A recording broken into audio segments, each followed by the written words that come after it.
karasa waktu terus berputar. Ternyata urang ayeuna geus aya di penghujung bulan Jumadil Akhir. Dihitung-hitung nurutkeun hisab qat'i jatuh tanggal hiji Rajab adalah poe Rebo. Minggu, Senin, Salasa, Rebo. Jadi tinggal 3 poe deui. Minggu ayeuna Senin, Salasa, tah Rebo, Ita, tah poe isuk tanggal hiji Rajab.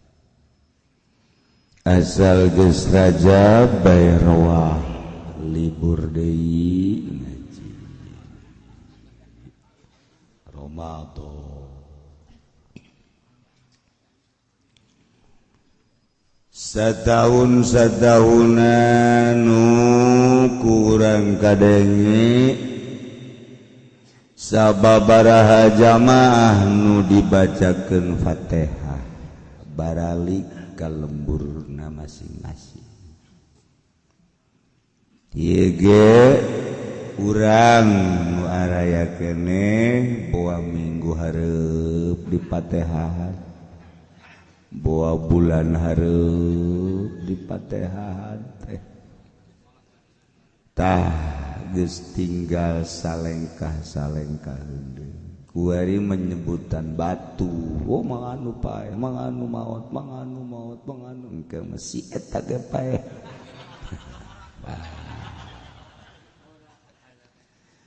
Masyaallah, pae nama teu masalah, cuman sabada maot. Kabawa abah henteu iman untung pisan lamun urang maot iman Islam kabar. Man kana akhir kalamihi la ilaha illallah dakhalal jannah. Artina maot imanna ka bawah surga. Komo bari jelas maca la ilaha illallah.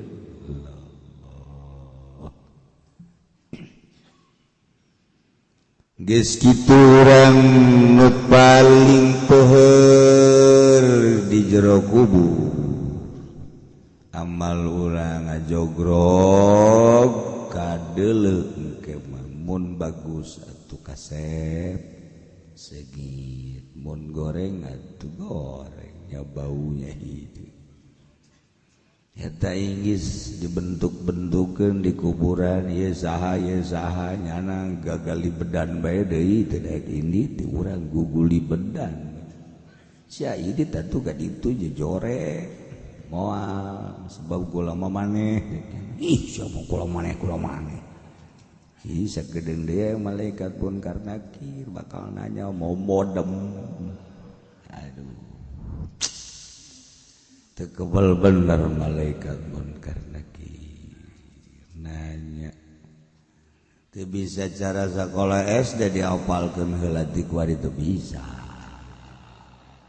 Pertanyaan apa kangjeng Nabi geus ngabejaan man rabbuka saha pangeran wa man nabiyuka saha nabi anjeun wa ma kiblatuka kamana kiblat man ikhwanuka sahabatu wa ma imamuka saha imam wa man kiblatuka wa man ikhwanuka eta hafalkeun ti kuari wah bisa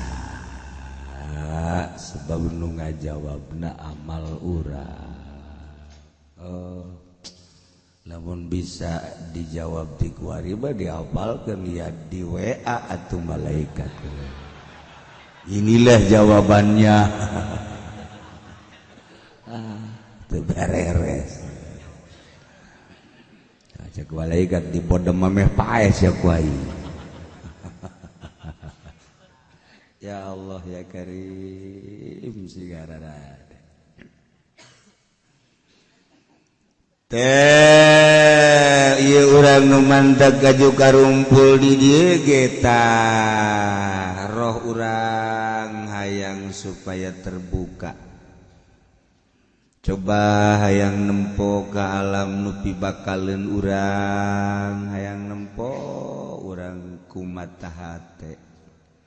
Nu mentak kajenting sararibu ge di imah lah, urang nutup bae warung, urang ngaji neng yuk, ayo. Pan nurut neng, atuh je emang tilok anu balanja ieu. Warung urang mah sepi bae. Ning ngaji jake. Azanaka 2 minggu deh ke warung urang mah bangkrut. Atuh nurut nyadege ngaji. Aja bangkrut aduh daripada ajunyana ngalamun mending ngaji. Ngan ngajina ge nanyakeun bae sia warung ngawarung maju kumaha. Atuh aing mah make manajemen kumaha sia manajemen atuh. Ngaji ge nya mah menanyakeun ngawarung bae. Oh eta. Oh salah sih. Kege babagi ieu di akhirat. Sabaraha persen mulusna, sabaraha persen panyakit. Tuh. Nah iyalah orang kuari aya di akhir bulan Jumadil Akhir insyaallah jatuh pada tanggal Hijrah Rajab. Di bulan Rajablah Kangjeng Nabi di Isra Mi'rajkeun. Lain sambarangan bulan dipilih ku Gusti Allah di bulan Rajab Kangjeng Isra Mi'raj. Sebab Rajab adalah syahrullah, bulan Allah. Syaban syahru Nabi, bulan Nabi Allah. Tapi bulan Ramadan ke syahru ummati. Jadi Rajab julukanana syahri cek Allah. Kangjeng Nabi gabejaan syahrullah, bulan Allah. Mantap kangjeng diberangkatkeun minal masjidil haram ilal masjidil aqsa, di aqsa ka sidratil muntaha. Mukalamah jeung Allah cuman urusan kangjeng jeung Allah tamah oleh-olehna lamun ti Bandung peuyeum Bandung, lamun ti Cililin wajib Cililin, Garut dodol Garut atawa embe Garut anu capang teh tandukna memeh batur nyana heula dihajar jegung. Di Cianjur hayam pelu, lamun ti ditu ti Kedu Camani Salasi hayam hideung, lamun ti Madura Celuri oleh-oleh, lamun ti Bali goyang Bali. Taye oleh-oleh Isra Mi'raj adalah sholat. Dengan sholat urang bakal kapanggih jeung Allah. Tahajud di bulan Rajab naon bae cenah kiai nu kudu digawean atuh terserah ente. Dek naon ente rencana? Eueuh cenah teu boga rencana. Emang paul ente mah. Boga rencana-rencana. Deui di bulan Rajab nu paling hebat adalah hiji mun babacaan kulhu. Menangkeun sabulan Rajab 200.000 kulhu. Dibere 200 ngaheap sama. Sakubah ragag di tanggal kalapa. Ya Allah, ya Rabbi. Fokuskeun mulai Rajab.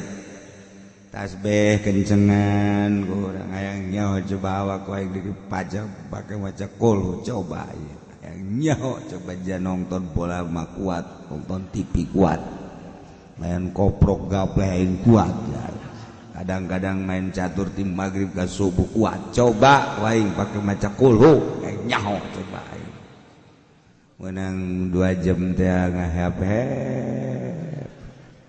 Cak pamajikan abah sieu sora-sorana. Coba deuleu oregana. Teu daya teu upaya. Ditanya, "Pak kunaon?" "Apa kulhu?" Beda konsepna sakumaha Imam Ghazali dek digawe urusan pagawean ngara gaji nukang bas jeung sajabana sing gede dahar mentak aya bae julukan tukang ragaji madahar sing hade lain tukang ragaji bae sebenarnya ngan baheula mah tukang gawe teh ngaragaji. Bos yang madahar sakumaha tukang ragaji jadi bae kacapangan. Eta keur leutik sia dahar ku tukang ragaji bae. Seubeuna. Emang tukang ragaji seubeuna tanyakeun sia ka ditu. Tukang ragaji teh maksudna tilok seubeus-seubeus tadi ka luhur tadi ka handap tadi ka luhur tadi ka handap. Lain daharna ngaragajina seubeus-seubeuna. Santa kolo. Tapi lamun deuk ibadah beda. Deuk ibadah mah ulah seubeuh teuing beuteuh. Digawe kudu seubeuh beuteuh. Deuk ibadah ulah seubeuh beuteuh. Sebab cek Imam Ghazali deuk igawe nu dipetakeun adalah tanaga patali jeung awak. Tapi atuh awakna kudu dikuatan. Tapi deuk ibadah rohani ruh. Geus ruh mah atuh ulah diseubehan beuteungna ruh deuk berangkat. Lamun awak deuk dipake ibadah, roh nu main awakna dikencengan deuleugeun nu mingguan bae contona. Anu udukna 2 piring ngaji nage hayang di luar bae neangan tihang eta dula-dule jana dinu sepi bae hayang bebejana mah ka baturan lah garandeng cenah loba jelema padahal mah lain kitu hayang tumakninah ulah aya nu ngaganggu di bulan Rajab mun wiridan kulhu geus ulah naon-naon di kulhu pasti nanyakeun ka di lembur aya nanyakeun nang tadi ngaji bulan Rajab bira mun babacaan naon kulhu sabaraha 200.000 mamang endek urusan aing tah mah sia nanya ka aing sia malaikat dek nyatetan aing padahal moal teh sebenarnya mah ngomong mah ngeunaheun segala malaikat segala naon lamun ibadah nu sejenna puasana teu kudu sabulan ulah sebab besi kaliru jeung Ramadan ulah jadi nu puasa sabulan mah ngan Ramadan doang ai Rajab liwatkeun ti sabulan sabulan setengah sabulan 10 poe sabulan 5 poe atau sebulan 2-3 poe liwat jadi juga tanya etika pasti di pikiran pasti jadi etika mundek saetik turun tina sebulan 27 poe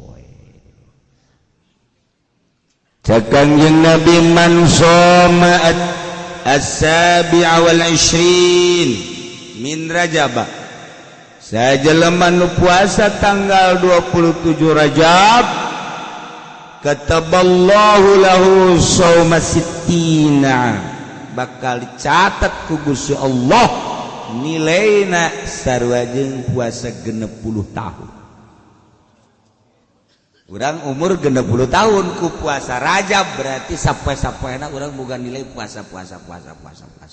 Waduh untung biasa catat di jero hate geus aing mah diliwatkeun ku aing sebab lamun ti 27 genep 10 umur aing kan bisa-bisa 70 geus aing mah datang ka bulan Syawal aing puasa nekad aing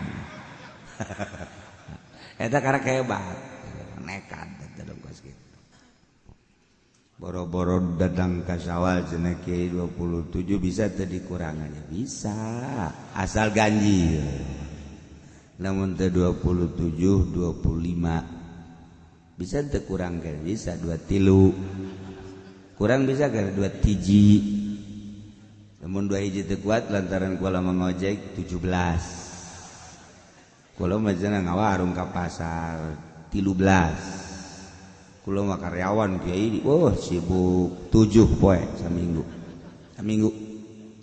kula mah waduh cenah kiai ieu mah bisnis ngalareng hidup 3 sih mah 3 poe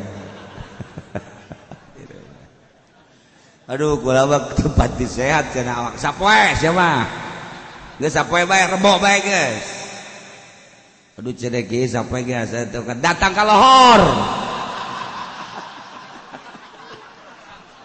hanya teu kuat datang ka lohor bodem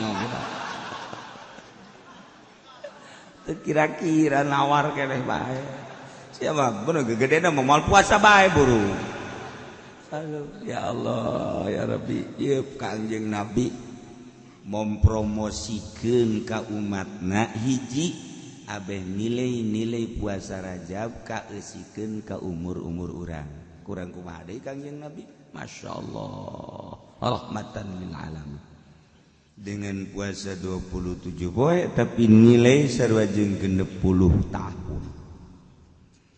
Nomor kaduana Kangjeng Nabi mempromosikan di bulan Rajab teh julukanana Syahrullahil Asad. Jadi eueuh perang di baheula ge bulan Rajab mah pake ibadah ka Gusti Allah. Masyaallah. Kiai carana kumaha carana puasa sunah mah beda jeung puasa fardu mah kudu metingkeun niat mun teu niat dipenting teu jadi puasa sunah mah jadi Senin Kemis atawa Rajab urang geus nyaho rebo teh tanggal 1 Rajab deuk puasa dia ti kuari eta mah ngazam pan lain niat kudaon malam rebo reup hees hudang-hudang jam 7 ada puasa itu niat keur beuti jam 7 jam 8 mikiran bayangna puasa tak ulah tak eta budak jam 7 jam 8 inget jam 9 urang niat didinya apa masalah mau niat bae jam 9 jam 10 ge masalah niat kaula puasa dina poe ieu tanggal 1 Rajab sudah jadi asal encan ngadahar naon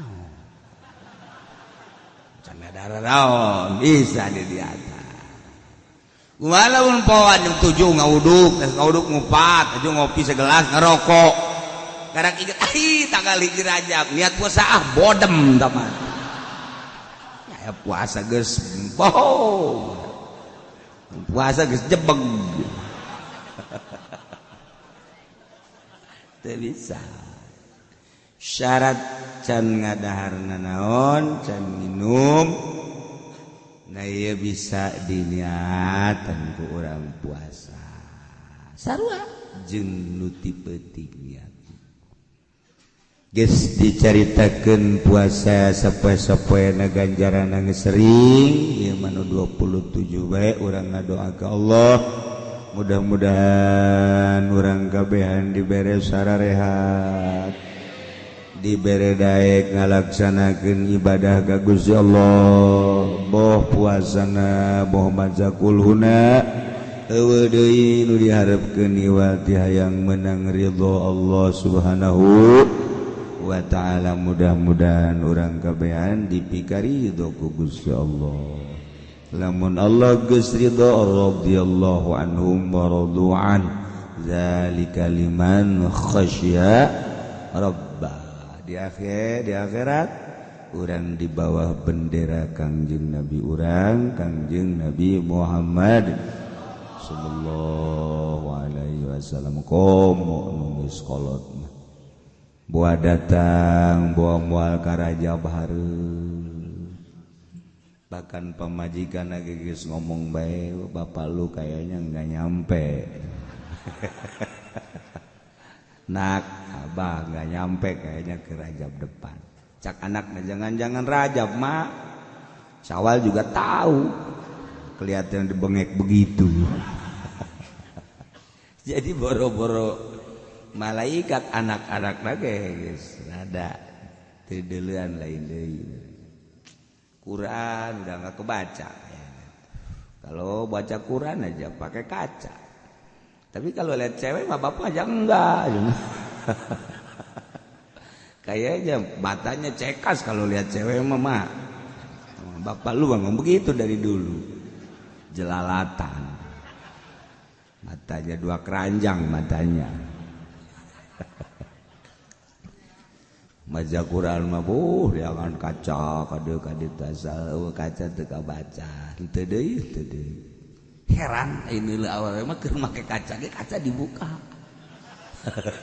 kaca dibuka totolol bae eta Masya Allah aya kos kitu eta ge loba eta nah iyalah urang geus datang ke bulan Jumadil Akhir sigana urang nu nambahan umur teh nambah padahal ti jatah mah urang ngurang lamun di bulan Rajab ieu umur urang geus aya 59 sedengkeun umur urang jatahna 60 berarti tinggal satahun deui lamun umur urang 60 tahun ti Rajab kuari nu bakal eta adalah 50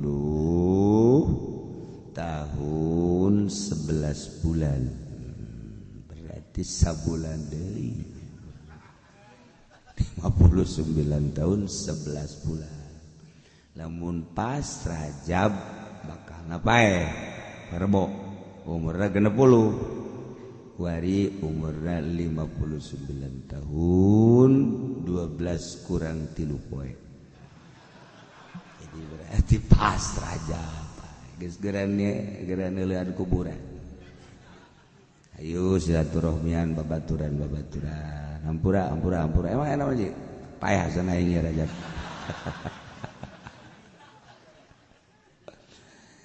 gitulah urusan payah batu dihayang-hayang teu bisa diembung-embung teu bisa nu penting nama urang maot husnul khotimah mawa kalimatut thayyibah la ilaha illallah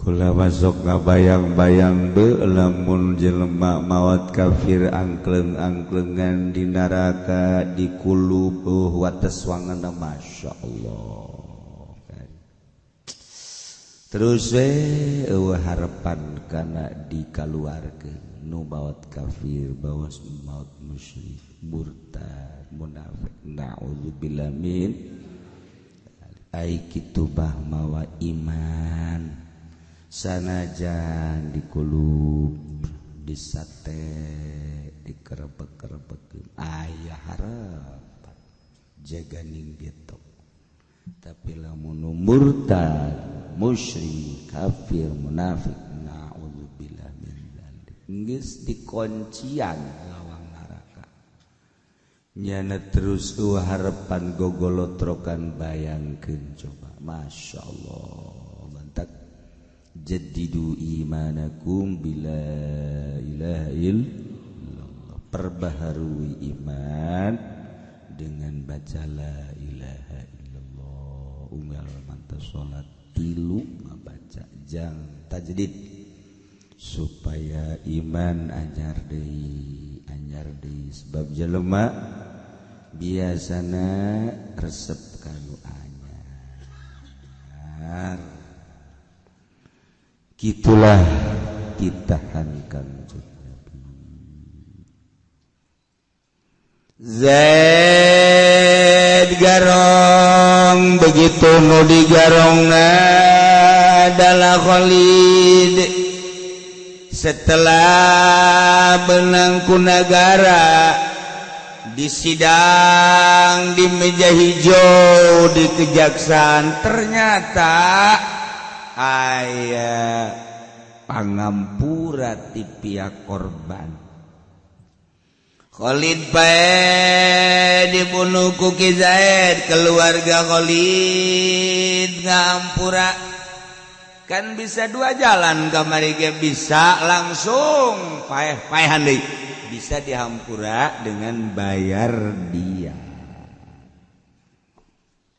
Satu keluarga korban guari mengampura tila balasan pembunuhan nusok disebut kisos dengan membayar diat atuh wajib ngaluarkeun harta kisosna wasaqotol kisos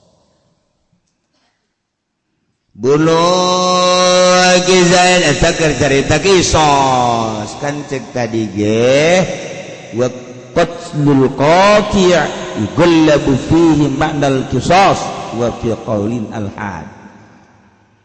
Geus lamun urusan anak qisas bisa diturunkeun tina dibunuh karena bayar diat, tapi lamun had teu bisa. Mentek ketika dihukuman di sebuah negara bahwa nyana adalah kudu dihad, itu teu bisa pakai dibayar ku harta diat teu bisa. Mantak wayuk lalu hadan dihad lamun memang ieu urusanna had mah had bae tergantung kumaha negara. Namun negarana negara Islam, negara urang mah lain negara Islam. Negara Republik Indonesia berdasarkan hukum Pancasila KUHP. Baik bae dek kumaha ge aya aturan-aturanna ieu mah keur nyaritakeun tentang hukum Al-Qur'anul. Lantas di urang teh dihukuman kos kitu atuh bangga sadaya-daya nyanggakeun ka inohong-inohong anu dilaluhur. Nah make jeung teu tertarik kana hukum Quran tinggal kitu bae acenah menang kesepakatan bangsa atuh mangga bae. Ya urang mah sapira rakyat jelata teu daya teu upaya. Cenah kumaha lamun di hukum Al-Qur'an ditegakkeun ya alangkah bungana sebab nu bakal dibunuh nyana. Ya urang mah henteu atuh korupsi henteu mehan teu atuh indah oi urang mah. Masyaallah indah wae naon wallahu a'lam. Nu bantak embung make hukum Al-Qur'an negara kasieuna korupsi potong sieun bodoh deui sieun ayo urang rakyat teu sieun teu aja make hukum Quran nuhun indah aja teu make hukum Al-Qur'an atuh sabodoh ja ente-ente nu ngalaksanakeun. Kecana di akhirat, iya di akhirat nyana. Aing mah kasalor gak kabeh. Cara kos kitu amat geus kos kitu bae teh dituna. Pamarentah mah mesti kana raraka heula. Mencari kieu mah bangun entengeun amat. Iya tuh geus percaya jasa ka Quran kumaha tuh. Geus kos kitu bae.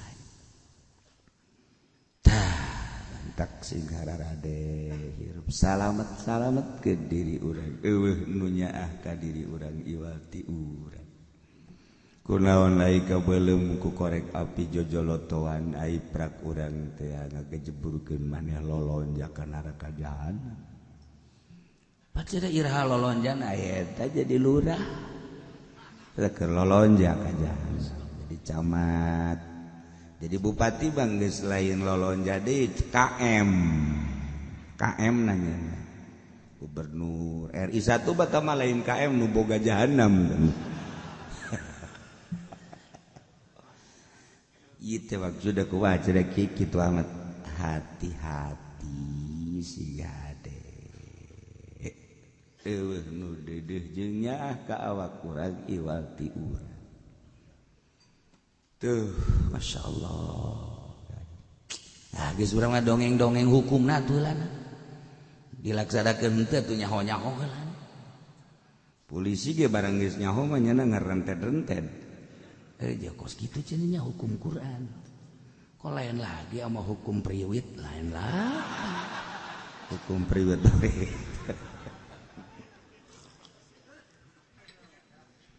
Kena nyararaho nyana. Deris bae aya geus nyaho make di jalan ge kan nyana rada pilih-pilih. Oh ieu mah nu ngaji ulah ditangkep sugan we kabeleteran ganjaranna kan gitu. Oh iya mah pedagang letik ulah ditangkap karunya boro-boro yang mayar polisi ngejana ge heseun. Nah iya mah dusugi ya tangkep bae sanajan aya STNK aya naon tangkep bae gitu. Malah mental langsung minta uang saya. Ini kesalahannya enggak ada salah. Tapi minta aja. Iya tuh bagaimana enggak bagaimana. Aduh. Masya Allah, polisi bang pakai sumpahan masyarakat. Sial aja secenaya polisi, memeh lagi sial aja saya. Punya nanu sial. STNK teu mawa daun teu mawa saya yang lempang di jalan. Tapi tetapnya polisi sial tak polisi. Aduh, aing beaku polisi. Kayak aing mau teluh lah yang polisi. Padahal polisi orang hese ngamankeun jalan baik hese macet polisi hese.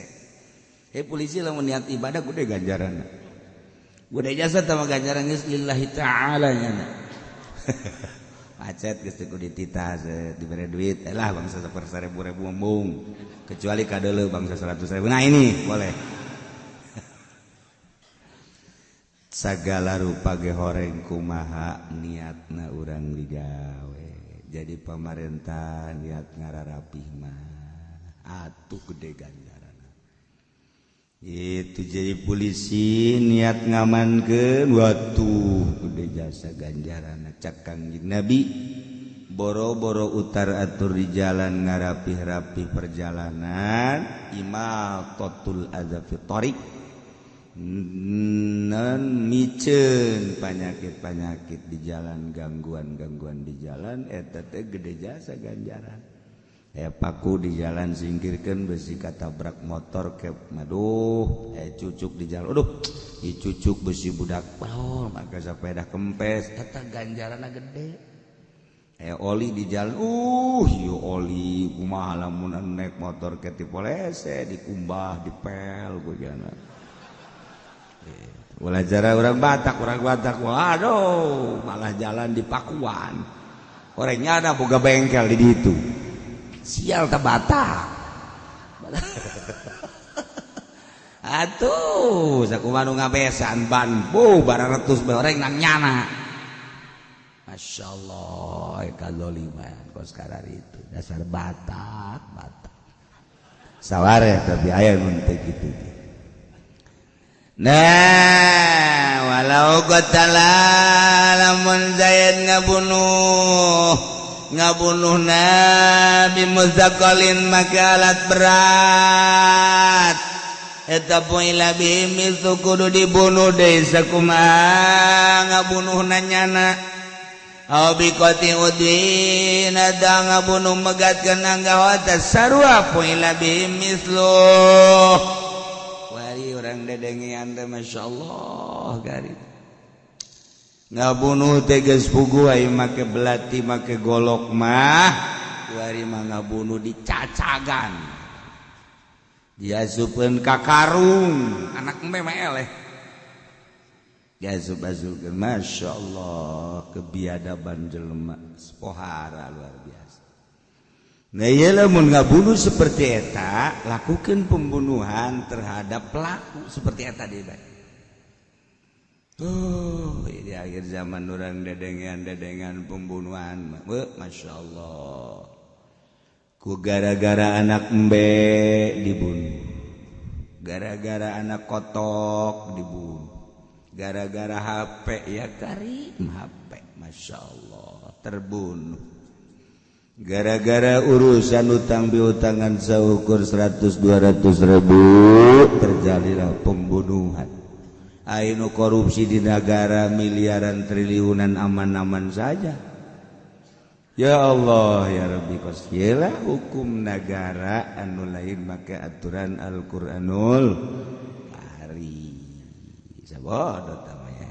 Urang anu boga negara, nu nyicingan negara, nu milih pamimpinna urang, geus atuh diserahkeun ka urang kabeh kumaha urang, deuk kumaha. Tapi tetep bae urang menghargai nenek moyang urang baheula. Sebab lurak lirik kaler kidul ieu nagara urang geus dijenengkeun baheula dengan sumpah pemuda, maka jadilah bentuk negara urang negara demokrasi Pancasila. Tapi hasil istikharah. Sebab burung Garuda eueuh manukna anu bisa nyiptakeun burung Garuda secara hayal hanya Indonesia. Ketika ditanya kenapa berlambang burung Garuda, sebab manuk lalagaan. Asli nama horenganan butir-butir Al-Qur'anul Karim ngan ditenden di burung Garuda supaya bisa dibawa hiber menuju wusul ilallah.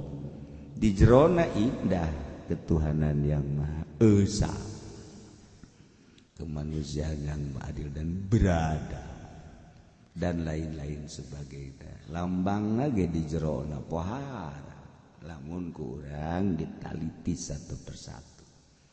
Untuk bailama ayalah pendidikan Pancasila. Ayolah budak sekolah ge Pancasila ada berapa? Anak orang tanya. Pagan Pancasila encan. Pancasila ya sabaraha? 7 gitu. Nah raracok ieu anak aing apa guruna sih? Jadi 7 gitu. Tah, jadi baheula wapan Senen bae urang kenaikan bendera maca Pancasila. Asal 17 Agustus kabeh bergerak di rapihan, pagar-pagar di putihan. Bilik-bilik di kapur, Masya Allah. Karasa di 17 Agustus. Dangdur dupang gedena diiring ke lapangan. Jang camat. Dangdur. Hui dupang gede kira di kontes-kontes. Eta teh naon? Rasa bersyukur, mensyukuri kemerdekaan. Ngira karasa. Malah datang gaya anu naik sepeda ti peuting teu bisa ngagoes, tangkal kadongdong di kapur pajar pocong. digoes gagubrak di dieu. Bacaan ku nyentin bitik Fatihah. Palak binas datang ke ayat kursi. Sial da pocong. Tuh daek idit-idit. Ngoser datangnya nah dicekel horeng lain pocong. Tangkal kadong-dong itu paingan ayat kursi temempan. Tangkal kadong-dong di ayat kursian. Jadi do borangan lo kos kitu. Kalakuan sorangan horenganan tangkal kadong-dong nage nang nyana motongan. Nang nyana ngapur pohoan kita bageula kos kitu. Paribat teh jauh Agustus teh jauh kegiatan seleuwih. Kajian ge sapentingna urang tentrem ibadah ka Gusti Allah na aturan-aturan hukum